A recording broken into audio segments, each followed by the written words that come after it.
Bonjour et bienvenue dans cette vidéo. Je vais vous expliquer tout ce dont vous avez besoin de savoir sur le développement moteur de l'enfant de 0 à 3 mois. Je suis Capucine, je suis ostéopathe, passionnée de physiologie et de biomécanique. Vous pouvez vous abonner avec le lien ci-dessous et cliquer sur la petite cloche pour être averti de toutes les prochaines vidéos.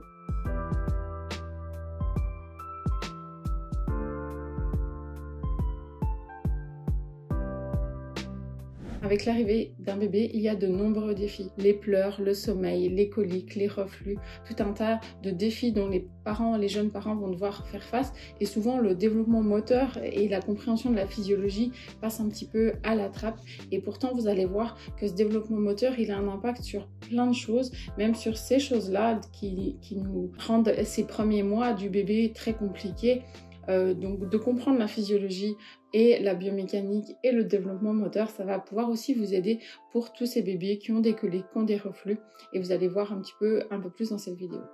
Une des premières qui a parlé du développement moteur, c'est Amy Pickler, qui était pédiatre, qui travaille dans des pouponnières en Hongrie et qui a développé cette idée de motricité libre. C'était l'idée de laisser l'enfant se développer à son rythme, qu'il avait tout ce qu'il fallait à l'intérieur de lui pour franchir ces étapes. Et l'idée derrière, c'était qu'on n'assoit pas un enfant qui n'est pas capable de s'asseoir seul, on ne met pas un enfant debout qui n'est pas capable de se mettre debout seul. Aujourd'hui, la recherche est allée encore un petit peu plus loin. On a une meilleure compréhension du fonctionnement du bébé et une des premières choses que je vais vous expliquer, c'est le fonctionnement des réflexes archaïques, mais aussi des contraintes et comment l'enfant il va lutter contre la gravité qui va lui permettre de faire son développement moteur, comment on peut le stimuler alors qu'il n'est pas encore né même, et une fois qu'il est né, qu'est-ce qu'il va faire? Quels sont les paramètres qui vont faire qu'il va développer sa motricité de manière optimale?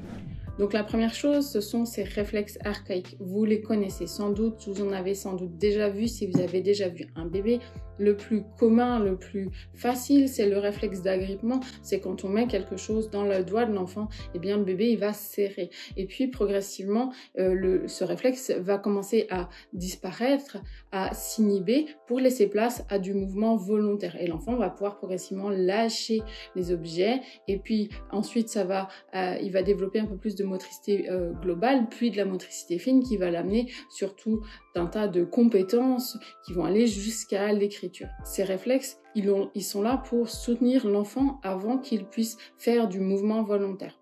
Ces réflexes, ils apparaissent in utero. Dès la 5e semaine in utero, on va avoir des premiers mouvements, et puis tous ces mouvements qu'on sent dans le ventre, quand le bébé est encore dans le ventre, ce sont des mouvements réflexes qui sont déclenchés in utero. Ces réflexes vont participer à tout un tas de choses pour soutenir le bébé. Ils vont participer à la naissance, ils vont être actifs pendant la naissance et ils vont aider le bébé à descendre dans le canal de naissance avec tout un tas de réflexes un petit peu compliqués que je ne vous détaillerai pas aujourd'hui. Mais si vous voulez aller plus loin, j'ai une formation pour les professionnels que vous pourrez retrouver en bas. Ensuite, ces réflexes, ils vont participer à la succion, d'accord? C'est tout un tas de réflexes et des réflexes qui sont assez loin de la bouche aussi. C'est-à-dire que vous avez peut-être déjà vu ces bébés qui, dès qu'ils naissent, sont posés sur le ventre de la mère et ils rampent jusqu'au sein. Tout ça, ce sont des mécanismes réflexes qui vont lui permettre au bébé de ramper, puis de s'approcher du sein, de placer sa tête correctement, de placer sa bouche, d'ouvrir sa bouche. Tout ça, ce sont des mécanismes réflexes. Et ensuite, on va avoir tout un tas d'autres réflexes qui vont être là pour soutenir le bébé. Ils vont avoir des réflexes qui vont lui permettre de tenir sa tête. On va avoir des réflexes qui vont permettre de se retourner, de ramper, de faire du 4 pattes. Tout ça va être soutenu par tout un tas de réflexes pour accompagner l'enfant dans son développement moteur.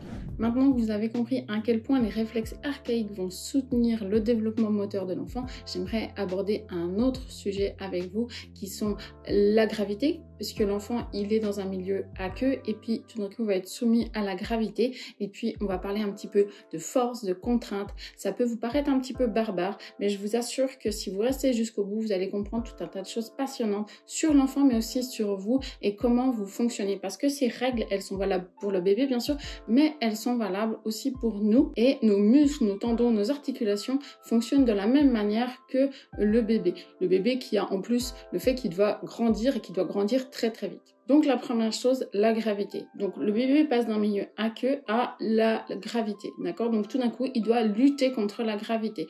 Et on a vu qu'il y a des réflexes qui vont l'aider pour ça. Des réflexes d'autograndissement, quand ils vont lui permettre de tenir sa tête, mais pour ça, il va falloir le tenir d'une manière bien particulière pour qu'on puisse déclencher ce réflexe d'autograndissement.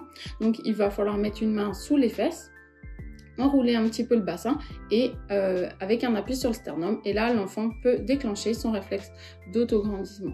Et ça va participer aussi à lutter contre la gravité. Ensuite, je vais vous parler un petit peu des muscles, des articulations et tout un tas de choses. Le muscle, ce qu'il souhaite, c'est être le plus économe possible. Donc, il va se raccourcir et se rallonger en fonction des forces qui lui sont exercées dessus.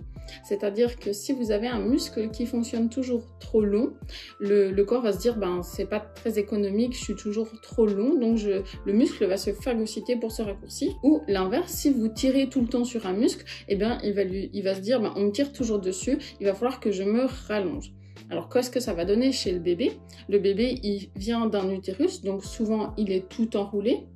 Et puis souvent, il a aussi une inclinaison en plus. Et ce qui va se passer, c'est que ces muscles de devant, hein, tout ce qui est les muscles du cou, les muscles des abdominaux, tout ça ne se sont pas développés. C'est pour ça que quand vous avez un bébé, un nourrisson qui vient de naître, il est tout en flexion. Et puis en plus, on va avoir donc cette inclinaison, comme il était dans le ventre, tous ces muscles-là ne se sont pas développés. Et on va souvent avoir des bébés qui naissent avec un petit peu en virgule comme ça. Et pour moi, un de leurs premiers boulots en tant que bébé, bien sûr, ça sera de téter, mais ça va être aussi d'équilibrer ces tensions droite-gauche. Mais vous comprenez bien que si on n'étire jamais ces structures, eh bien, elles vont jamais se rallonger. Parce que le muscle, il va pas recevoir l'information, il faut que je me rallonge. Et ça va donner des bébés plus tard qui vont pas aimer être à plat ventre ou qui vont conserver cette inclinaison. Donc, on va retrouver parfois des aplatissements de la tête. Et ce qu'on voit aujourd'hui, c'est une utilisation quand même importante des COSI, des transats, et toutes ces utilisations-là vont maintenir le bébé en flexion et en enroulement. Donc en fait, les informations, le muscle ne va jamais recevoir d'informations, il faut que je me rallonge. Donc on va retrouver des bébés qui vont, ça va gêner leur développement moteur parce que ces muscles-là se sont pas rallongés. Maintenant, je voulais vous parler des articulations et comment elles se développent chez le bébé. Il y a eu des études qui ont montré que le mouvement in utero participait à la formation des articulations et que quand on a un manque de mouvement, même in utero, on a des perturbations sur les articulations du bébé. On sait aussi par exemple que les bébés qui sont nés en siège, on va beaucoup plus faire attention à leurs hanches et on va tester les hanches. Et s'ils se rendent compte qu'il y a des problèmes sur les articulations des hanches, on va leur proposer une contrainte. C'est des espèces de culottes qu'on met au bébé, des incarteurs, pour que l'articulation de la hanche se forme correctement.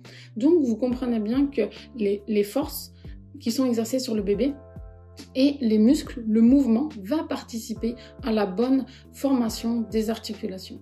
Le mouvement, les forces et les contraintes vont participer aussi à tout un impact sur le système osseux. C'est quelque chose qu'on le sait très bien chez les adultes. Vous avez par exemple, on sait que les astronautes qui rentrent des missions dans l'espace, ils vont rentrer déminéralisés, d'accord? Leur os aura perdu de la structure et ils vont devoir remettre des contraintes de la gravité du sport pour pouvoir redensifier leur os. Eh bien, c'est la même chose pour le bébé. Si vous lui proposez toujours d'être allongé, comme les nourrissons, eh bien, la gravité va s'exercer d'une certaine manière et qui n'est pas la même que si vous tenez un bébé plutôt vertical. Et pour moi, c'est ça, c'est une chose aussi importante, il faut différencier le nourrisson, le nourrisson c'est 0-1 mois, et ensuite le bébé qui va grandir et on va lui exercer d'autres forces parce que ce qu'on veut, c'est qu'il devienne un adulte équilibré. Pour revenir aux os, on sait aussi qu'ils sont encore déformables chez le bébé, ça vous l'avez sans doute déjà observé, c'est encore très souple. Ça va permettre aussi un accouchement par voie basse puisque le crâne est malléable. Et ils ont récemment fait des images des bébés qui passent dans le canal de la naissance. C'est vraiment très impressionnant. On va pouvoir voir la déformation du crâne du bébé et comment il va pouvoir se déformer pour passer dans le canal de la naissance. Et une fois qu'ils sont sortis, on a aussi perpétré depuis des années des déformations volontaires du crâne, que ce soit des Indiens qui mettaient des planchettes pour aplatir le crâne des bébés. On avait les Incas qui mettaient des casque en fonction de la caste, donc c'était rond, carré et triangulaire, et donc vous aviez la forme du crâne qui évoluait en fonction de la contrainte qu'on vous mettait. Alors aujourd'hui, on va observer des déformations qui sont involontaires du crâne du bébé avec tout un tas de plagiocéphalies, donc c'est l'aplatissement de l'arrière du crâne, mais vous comprenez bien que ces plagiocéphalies sont liées à des contraintes qu'on exerce sur la tête. Ces contraintes, elles vont pouvoir apparaître in utero. Déjà, on a des bébés qui sont pré-déformés déjà in utero parce qu'on sait qu'on a beaucoup plus de déformation du crâne, par exemple chez les jumeaux, que chez un bébé qui est tout seul. On a plus de déformation du crâne chez un premier que chez un deuxième parce que c'est la première fois que l'utérus doit grandir et c'est la première fois que le bassin il doit laisser passer un bébé. Donc ça, c'est des choses qu'on sait. On a plus de déformations quand il y a eu un accouchement avec des instruments, spatules, ventouses, que chez un bébé qui n'en a pas eu. Et ensuite, une fois que la grossesse, l'accouchement, eh bien, on a toutes les déformations qui sont liées à les contraintes qu'on va mettre sur l'enfant. Et donc, les contraintes qu'on va retrouver aujourd'hui, c'est l'écosyle, les transats et un appui dorsal permanent où l'enfant, eh bien, il n'est pas assez stimulé sur le ventre ou porté dans les bras ou tout un tas d'autres choses. Donc, concrètement, qu'est-ce que vous allez pouvoir faire avec votre bébé? Si vous avez un bébé qui vient de naître ou si vous êtes en contact avec des nourrissons, qu'est-ce qu'on va pouvoir faire pour développer cette motricité? Comment on va pouvoir faire pour limiter les contraintes négatives et avoir des contraintes beaucoup plus positives qui vont participer à son développement moteur de l'enfant? Donc la première chose, ça va être de le porter dans les bras de manière à ce qu'il déclenche ses réflexes d'autograndissement et qui mettent en route les canaux de l'équilibre. Il y a eu récemment des études qui ont montré que la stimulation du système vestibulaire avait un impact sur le développement moteur de l'enfant plus tard. Donc la première chose à faire, c'est de pouvoir porter l'enfant dans les bras sans système de portage, puisque ça va développer son système, ça va mettre en route des muscles, il va permettre de lutter contre la gravité et puis développer son système vestibulaire. Alors c'est sûr qu'un nourrisson ne va pas tenir bien longtemps, mais dès que l'enfant grandit, il va pouvoir supporter ces phases d'éveil beaucoup plus longues et il va falloir adapter en fonction de l'enfant. Et peut-être qu'un tout nourrisson, il va tenir quelques secondes, quelques 30 secondes peut-être, et puis plus l'enfant grandit, plus il va développer cette compétence, il va avoir de la force, il va pouvoir tenir sa tête et ça va améliorer son développement moteur.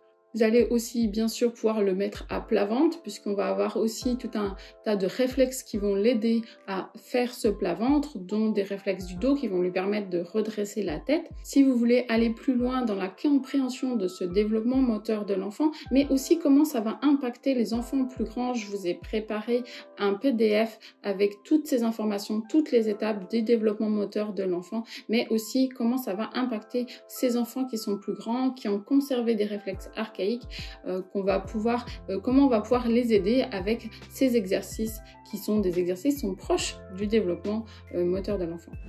Merci d'avoir suivi cette vidéo jusqu'au bout et puis je vous souhaite à très bientôt pour une prochaine vidéo.